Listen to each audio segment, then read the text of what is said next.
So I am here with Lynn Shertzer, pastor at Slate Hill Mennonite Church, and I just wanted to ask you to, just share some of your passion behind LMC's STEP program and why you think it's important for pastors and congregations to invest in STEP. Okay, thank you. One of the things that I have been involved with the STEP program now from the beginning, which has been a little over 20 years. And so I've had a front row seat to watch the transformation of these students from year one to year three. Um, so I'd say the first thing that I think is really important is to watch the transformation, the spiritual, personal transformation that we see in these students, and then watching their skill sets improve over the 3 years.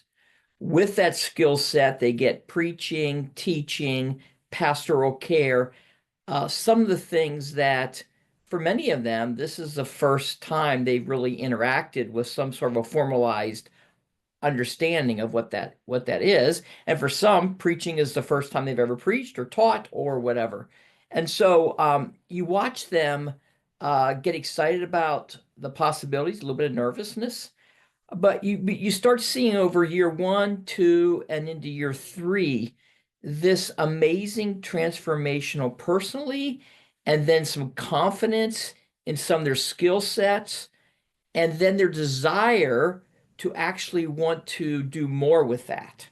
And so they have this desire to help with their Bible study, understanding the Bible, what that looks like, for them to kind of think about discipleship, what that might look like.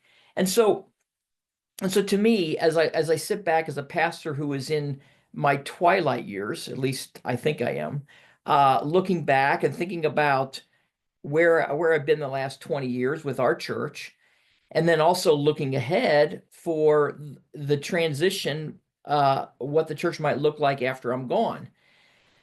And so one of the things that when I look back, I see that we invested, I think, over 6 people that we have brought to the STEP program. And these are people that have all kinds of different giftings, different understandings. They're not coming to STEP saying, "Oh, I want to be a pastor tomorrow." We make it very clear that STEP is exactly what we say. It is a step into a process of discerning some of their giftedness, discerning maybe God's calling on their life. And so we don't go into the STEP program with a preconceived idea where they might end up, or a position they may take, or a ministry they may pick up. We just tell them to start the STEP program and let the Lord work in their lives. And we have communication as we go through these 3 years. So what I think has been exciting is to watch the STEP program be really one of the best tools of leadership development within LMC, that we as an individual church do not have to do. We don't have to do that part. It is being done for us. But one of the gifts of STEP is that once they learn certain things when it comes to leadership, is they can apply it immediately into their context. And so what they are learning, they are applying immediately to their own context. And so I have watched with the 4 or 5, 6 people in our church, I have watched their giftedness improve. I have watched their confidence. I have watched them have this stirring and calling within their life, not maybe for a full-time pastor, maybe it's for a part-time person, a volunteer, a lay person. We have all of that in our church. But I have been so pleased to see how, at the end of the day, these people have stepped up and they have really felt the calling in their life. And so, to me, that's looking back over these last, 10 years of what that has looked like. And our church has really been blessed by that, their presence. And one of the things that we do at Slate Hill, and it doesn't have to do for everyone, but is that when we invite them to come to STEP, and we have a discernment process with that, we tell them that we are going to pay the cost of STEP because we believe in this training.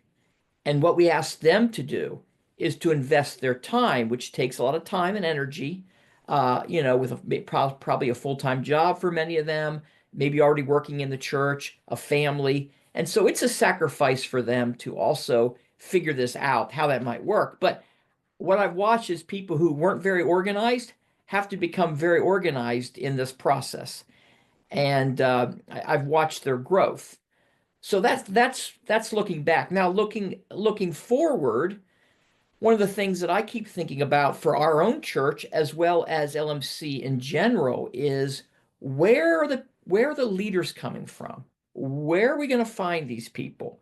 Well, I think the best place we find leaders is in our own backyard, more specifically in our own churches, because that is where they don't have to move, they don't have to figure things out, that these people can now have this leadership training.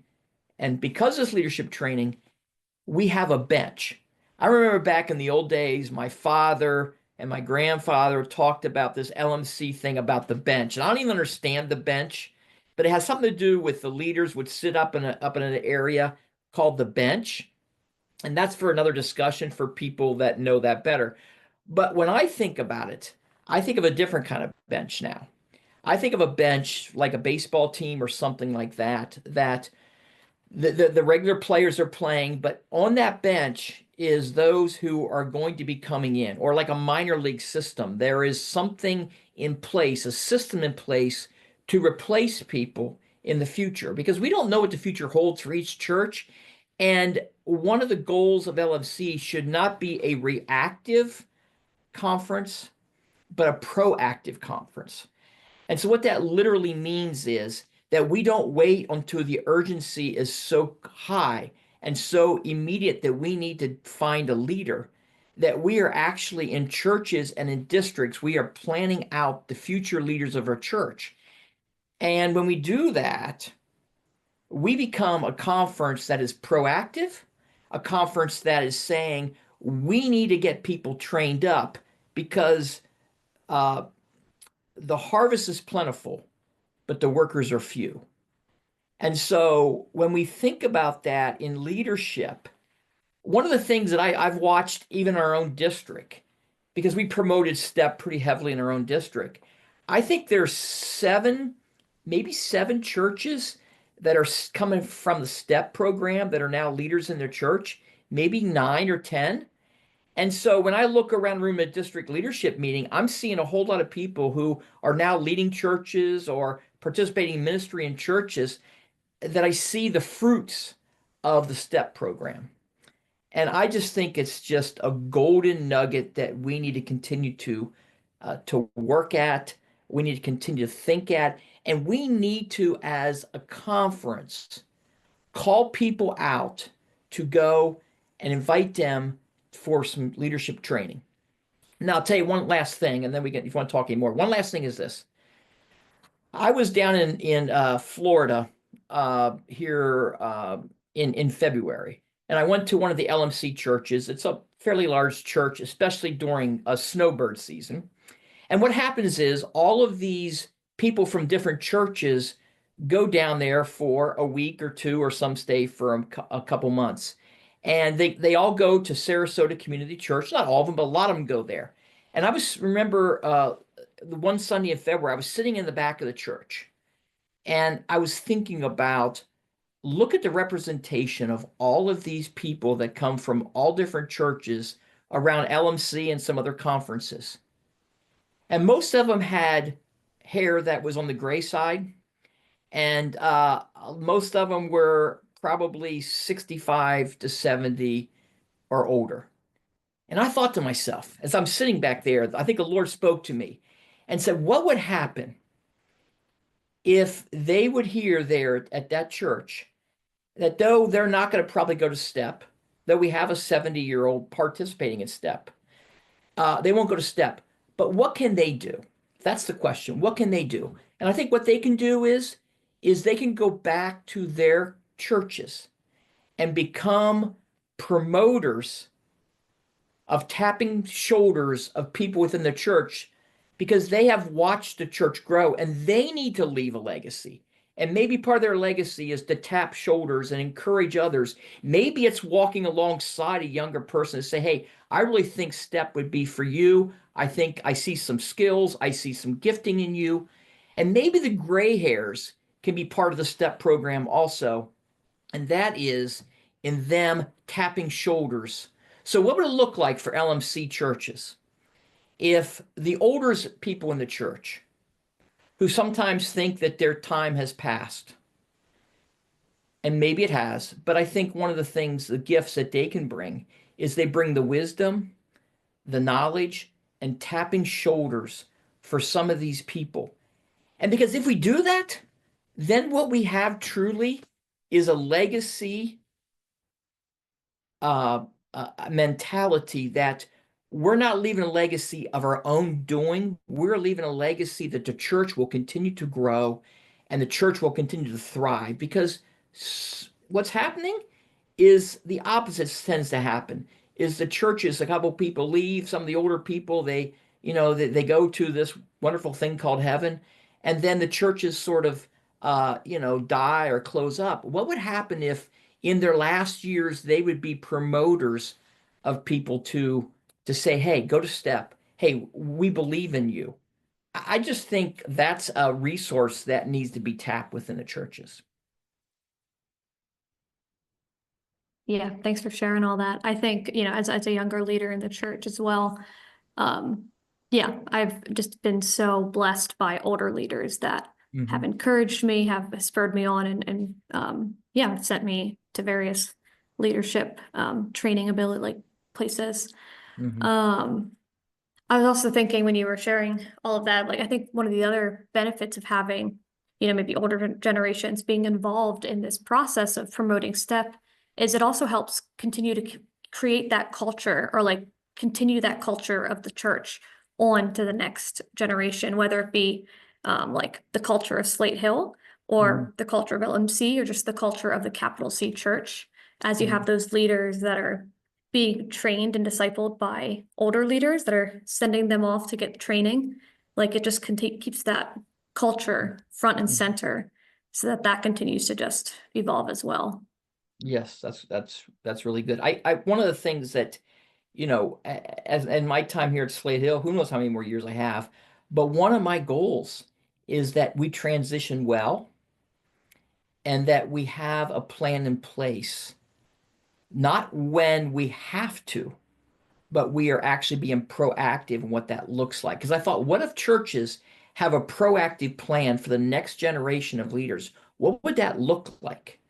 And I think what that looks like is that we are saying that God's harvest is plentiful, but the workers are few. But what if we amped up that worker force, especially in the leadership category?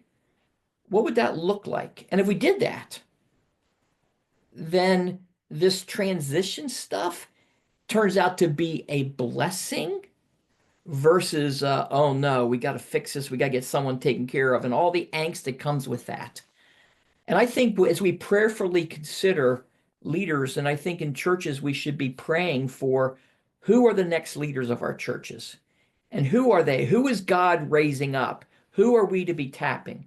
And when we do that, then I think it could be what I think we see in some of the ideas in the church in the Bible is this calling of leaders up, a Paul to a Timothy, those kind of things. Like he didn't wait till the end to do this. He did this in the middle of his ministry and he spoke into Timothy's life and said, I'm not going to be around here forever. And he walked with Timothy. And I think what STEP program does in this cohort model that we have, which is, 10 to 15 people, they hang together for 3 years. I was just told the other day it's like 30 times they're together over the 3 years. You know what that does? They see the value of community. They see the support system that was built up as part of the STEP program. They can cry together, laugh together. They can share life together. They can share some of the struggles within the church together. And I see through that this wonderful way of the church being represented in that STEP program for 3 years, that once they're done, they go out and that same modeling, that same pulling people aside, that encouragement, that walking alongside of each other is something that was modeled in STEP that everyone that I have talked to has found it to be very, very, very valuable. And so, again, the STEP program is not sitting online and not having interaction with anyone else doing it. It is actually walking alongside, interacting with each other, sharing things from homework together that they're learning in this wonderful thing called a cohort. And I think it's one of the best values that we have in STEP because I see at the end, I mean, we're coming up on another graduation here. And it is an absolute amazing thing to see these graduates go through the ceremony and to hear their stories and hear the transformations and to hear how God has worked in their lives and to see the excitement. Also, I will say they're glad it's finally over though, because it is a lot to have a family for many of them, a job, working in the church, and then this thing called STEP, which takes some work.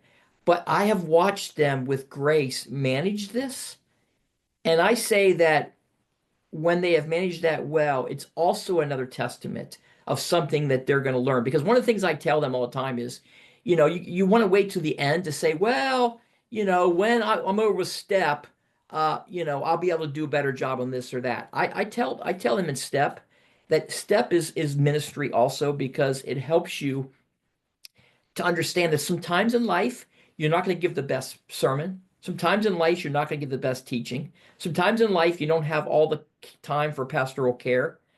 And so we need to give ourselves grace as leaders that there is times that we won't be able to give 100%, and that's okay. And I think that's another lesson that in some of their busyness of life, sometimes they have to just not do quite as well as they would like. But it's also for their mental health, physical, emotional, and spiritual health too. And I think they learn that in the STEP program. Yeah, like you said, like they learn it and they have that support of their cohort, and their teachers and everybody to, as they are learning that in that setting, they have that support system as well, which is really great. One other Um, thing, if I can just add one more thing. mhm. Uh, Yeah. this has to do with the churches, okay? So we have developed here what I call a little bit of the DNA going on with STEP program. If you talk to just about anyone in our church, they fully know about the STEP program and they see the fruits of the STEP program. And we have people who are just so pleased at the results of the STEP program. And they see these people that started in year one and then they see them in year three. And they are so excited about what God has done through the STEP program, which then in turn has helped our church to be better equipped and to think outside the walls of our church and just think of what we can do in our communities. That's what STEP does. It's not an inward thing. And the last thing we do in year three is do this thing called a missional experiment, which everyone is scared. They're like, oh, this seems so big. But what I find out at the end of year three, I find the smiles. I see them as they have branched out beyond the four walls of the church to do a project within the community. Okay, not a large thing, but a small thing. And I see the energy in the churches. I see the energy in the people and in their advisory groups that they bring together. And it just tells them. And I heard one say just this last month as we were wrapping up, saying, "You know what I can do with this, Lynn?" I'm like, "Yeah, I know a lot of things, but what do you think you can do with it?" They said, "This missional experiment is repeatable." I'm like, "Good job. Yes, it is repeatable. This is something that you can do that can be repeated time and time again as we're reaching out beyond our walls to work in our communities. It is repeatable. It doesn't have to be big, but it can be transformational." Yeah, it's really good. I guess my last question for you would just be, if say a church is wanting to get started with sending a person to the STEP program, and they don't have the history like Slate Hill does of sending all these people and that culture being there, what advice would you maybe give that pastor, that congregation, in finding the right leader and sending them to STEP? Like just that starting that process, what would you maybe advise them? Yeah, that's a good thing. I mean, we didn't start with six. we started with one, right? And it was a little bit of a, should we do this? Should we not? We didn't know how this all might play out. But what happened was, I believe the Lord will bring, if you want this to happen, the Lord will bring people to the forefront. He will raise people up. But one of the things we have to do is we have to keep our eyes open and our ears and attuned to what's going on around us, and listen to some things, or some younger people or middle-aged people, that you hear this calling language, you hear this stirring language. Send one, send one, and take a chance and see how that works. Now, I will say that not every person that we have sent to STEP has worked out wonderful, but I don't know of any program where it's 100%. But we are pretty close to that, of the transformation. So I would say send it. But the other thing is, when it comes to finances, because here's the issue. People, when they think, do I have enough time to do this, is one of the questions they ask, okay? And the answer is no, probably you don't. That means you're gonna have to rearrange some things. Number two is, how am I going to pay for this? And I know not all churches can do that, pay for it. But even if you would give some help, or you can even go through, LMC has some grants that they give out too. And so there's other ways to do this, maybe through a district funding. There's all kinds of ways we can do this. But I will tell you that, as a church, if you say, we are going to support you financially and prayerfully, it is a big deal, because they're not walking alone anymore. They are not doing this on their own initiative. This is what I believe, an Anabaptist principle, that we are, as a community of faith, sending them to STEP, not with the understanding they come back and be the next pastor or anything like that. We don't put preconditions on what it might look like at the end of the day. But you can't believe the difference when you see the church helping to pay for this, and say we have prayer partners within the church. So they're not going this alone. And then to also think, for the benefit of the church, is now you're getting someone who is in 3 years of STEP, who are learning new skills and new things that can help your own church in some of these areas that you didn't have before. So I think it's a win-win all around. It's not perfect, and each church has to figure out what to do it. But I would say the big thing is, uh, put your toe in the water. I think you will be really happy with what happens. Yeah, I love that you offered like multiple ideas for how to fund it, because yeah, it's not the reality that every single church could maybe afford to send, but Yep. there's fundraising, there's grants, there's Mhm. district-wide fundraising. Yeah, that's all really good. But I will also say that it's a cost, right? Yeah. But it's also a cost when we aren't sending people and have people on the bench. That's a cost also. And sometimes that cost is even more expensive or more difficult. So everything we do in life is a cost. I think when it comes to this, there's a financial cost, but there's also a cost if we aren't raising up leaders in the church. And it's that difference you said of like being proactive Yes. versus Mhm. reactive. Yeah. Yeah. Well, thank you so much, Lynn, for your answers and for your insight on the STEP program. Thank you.